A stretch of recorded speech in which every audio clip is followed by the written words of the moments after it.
Boa tarde, meus amados irmãos. Graça e paz do Senhor seja com todos. Nessa tarde de hoje, o Espírito Santo de Deus venha falar aos nossos corações, venha nos fortalecer, nos dar sabedoria, nos dar autoridade. Vamos continuar aqui, né, de onde a gente parou, aqui do livro de Hebreu, capítulo 13, versículo 7, onde vai falar assim: lembrai-vos dos vossos pastores que vos falaram a palavra de Deus, a palavra de Deus, a fé dos quais imitais, atentando para a sua maneira de viver. Ou seja, aqui o apóstolo Paulo está falando para que nós venhamos lembrar dos pastores que os conduziram e ministrou a palavra na vida dele, mas também observar a forma, né, a qual eles viviam, né? É observar, né? E a fé dos quais imitai, atentando para a sua maneira de viver, né? Então, a maneira que a pessoa vive, a maneira que a pessoa conduz a sua vida, vai mostrar quem é ele, né? E como que ele tem vivido, né? E é isso que o apóstolo Paulo está dizendo aqui. E diz assim o versículo 8: Jesus Cristo é o mesmo ontem e hoje e eternamente. Ele não muda, né? Jesus é o mesmo desde o início, desde o princípio. E fazendo aqui uma pequena correção, grande correção na verdade, né? Quando eu estava falando sobre os prisioneiros em cadeias, aqui trazendo para o dia de hoje, eu não estou falando para a gente orar para Deus libertar o prisioneiro que estupra, que mata, que faz coisas erradas, né? Porque também a palavra do Senhor que está falando dos prisioneiros, dos servos de Cristo Jesus. O Paulo está falando sobre os irmãos em Cristo que estavam presos. Por quê? Por pregar a verdade, por levar a palavra do Senhor. Que na época que Jesus estava na terra, na época que ele veio, na época do povo de Deus, daquele povo de Israel, as pessoas não podiam falar a verdade de Cristo, né? Que eles eram pegos e presos, né? Por isso. E por isso que a palavra fala que temos que orar, né? Pelos presos, pelos prisioneiros. E nós temos que orar pelas pessoas também que estão presas, mas principalmente por aquelas pessoas que presa injustamente nos dias de hoje. Quantas pessoas vai preso porque é julgado e condenado por um crime que não cometeu, né? Nós não vamos orar por pessoas malignas, pessoas que cometem coisas terríveis. Também temos que orar por eles para que eles se convertam, claro, né?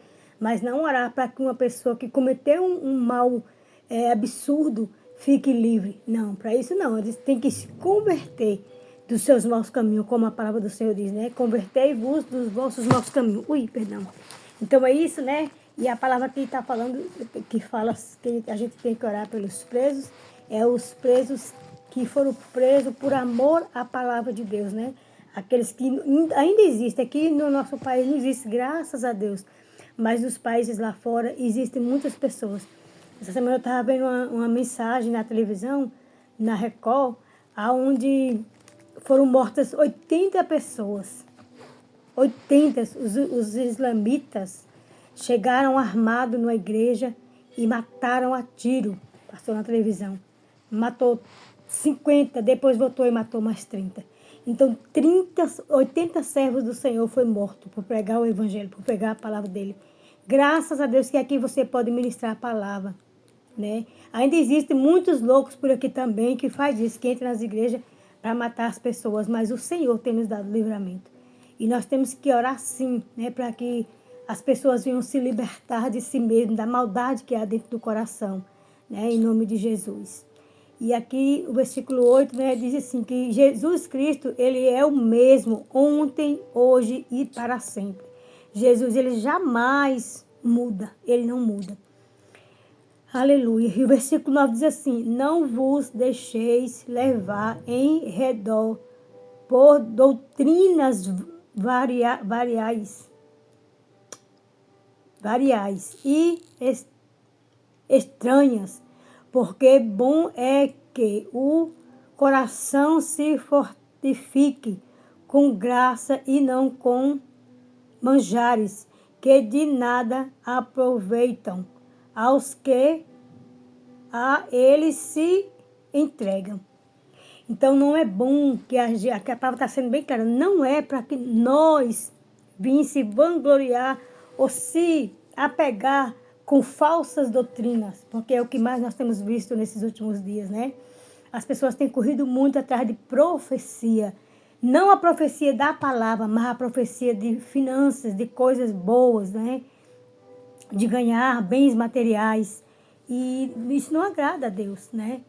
Nós não temos que correr atrás de falsas doutrinas, mas da palavra do Senhor. Os nossos corações têm que estar cheios da palavra de Deus, né?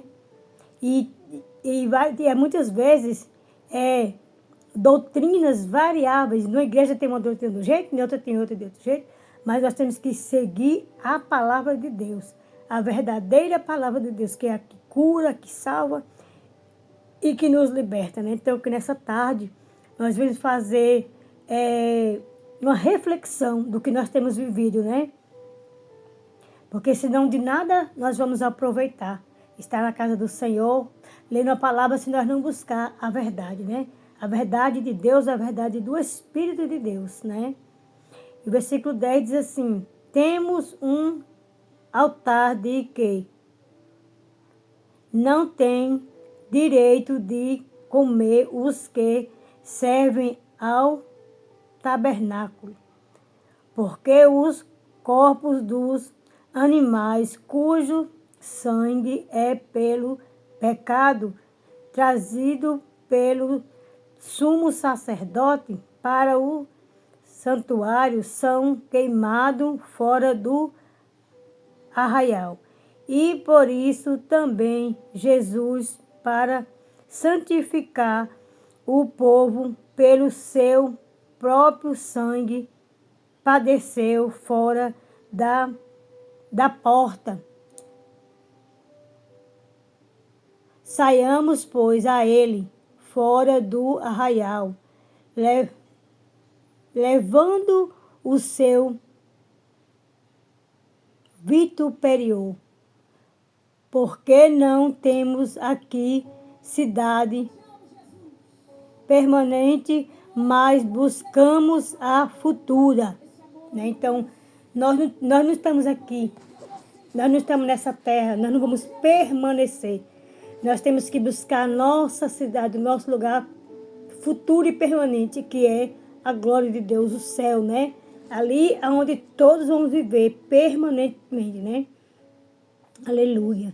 Portanto, ofereçamos sempre por ele a Deus sacrifícios de louvores, isto é, o fruto dos lábios que confessam o seu nome. Aleluia. E não vos esqueçais da beneficência e com munição, porque com tais sacrifícios Deus se agrada. Que nós devemos louvar a Ele, né? Com a nossa boca, agradecer todos os dias, né? A Ele, falar da bondade, da majestade de Deus, né? Então esse é o nosso sacrifício no dia de hoje. Que nós devemos falar dessa bondade de Deus, do que Ele fez e faz, do que Ele é, né? E esse é o sacrifício que Deus se agrada, porque nenhum sacrifício é mais importante ou se chegue perto do que Jesus já fez por nós, né? Que Ele fez do seu próprio sangue, para que eu e você fôssemos libertos, para que nós viéssemos receber a graça, né? A graça que estava sobre Ele, hoje está sobre nós, né? E de graça. Nós não tivemos que pagar nada, né? Ele pagou um preço de cruz e sangue, de muito sofrimento, né? Por isso que hoje nós estamos aqui, falando da palavra do Senhor. E aqui o versículo 17 diz assim: obedecei aos vossos pastores e sujeitai-vos a eles, porque velam por vossa alma, como aqueles que hão de dar conta delas, para que o faça com alegria e não gemendo, porque isso não vos seria útil. Ou seja, nós, está dizendo que a gente tem que obedecer aos pastores, aqueles que pagam preço por você, né? Porque vai ser cobrado dele, não importa o que ele faz em cima do altar. Aí ele, Deus é quem vai cobrar naquele grande dia, né? Vai ser cobrado dele, né? E aquilo que eles fazem com desprezo, que não é agradável, vai ser cobrado deles, né? Isso não é útil, né? Ou seja, Deus naquele grande dia vai cobrar. O que ele fez de errado dentro da igreja, em cima do altar, pertence a ele e Deus, né? Mas na maneira certa, no limite, nós temos que ser obedientes, né? No limite, porque tem gente que exagera, quer trazer a sua vida, a sua casa para o pastor. Eu, em especial, não acho certo, porque o pastor é um homem igual eu e você, e ele tem as obrigações dele em casa, ainda levar as minhas suas para casa dele também é demais, né? Mas dentro da igreja, se o pastor diz, você hoje vai fazer tal lição na igreja, tal exemplo, né? Assim, estou dando aqui um exemplo. Vai mandar você limpar as cadeiras.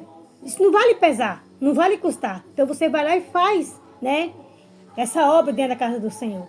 Então é isso que eu acho que é o certo, né? Mas a gente não precisa sobrecarregar o pastor com as nossas coisas, né? Orai, pois, nós, porque confiamos que temos boa consciência, como aqueles que em tudo queremos portar-se honestamente e forjar-vos com incitar-se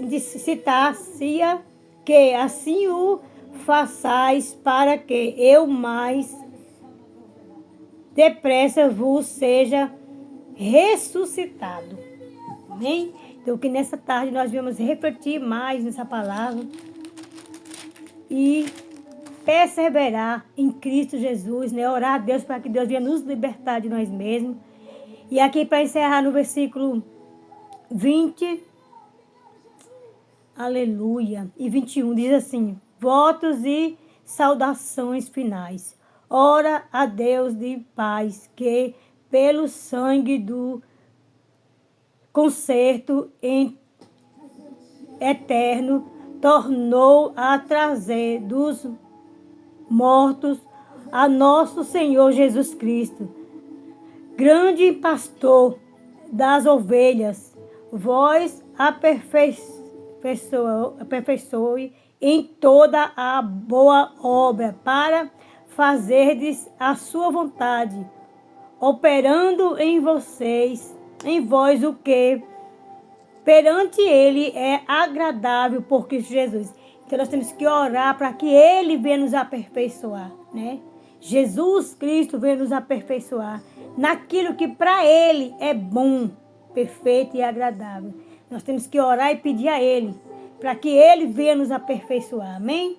Então que nessa tarde o Senhor venha nos colocar, nos dar a direção, que o Espírito de Deus, que habita em mim, que habita em você, né, venha nos tirar desse vale que a gente tem passado de tristeza, de angústia, de sofrimento, porque só ele pode, né? E que nós devemos se aperfeiçoar e ser aperfeiçoado por ele, por Jesus Cristo, né? Que nos deu os dons, né? Que os dons dele sejam aperfeiçoados em nós. E que nós devemos verdadeiramente ser a imagem e semelhança dele, né? Que nós devemos cada dia mais ser parecido com ele, né? Fazer a vontade dele, aquilo que é bom, perfeito e agradável, não aos nossos olhos, mas aos olhos de Deus. Amém? Pai, que nessa tarde de hoje o Senhor venha falar aos nossos corações, joga por terra as afrontas, toda palavra contrária, tudo que não provém de ti, tira a tristeza, a angústia, Pai, entra dentro dos lares, Pai, com salvação e com libertação. Nos ajude a permanecer, Pai, caminhando contigo na tua presença e fazendo a tua vontade, em nome de Jesus. Amém. Glória a Deus.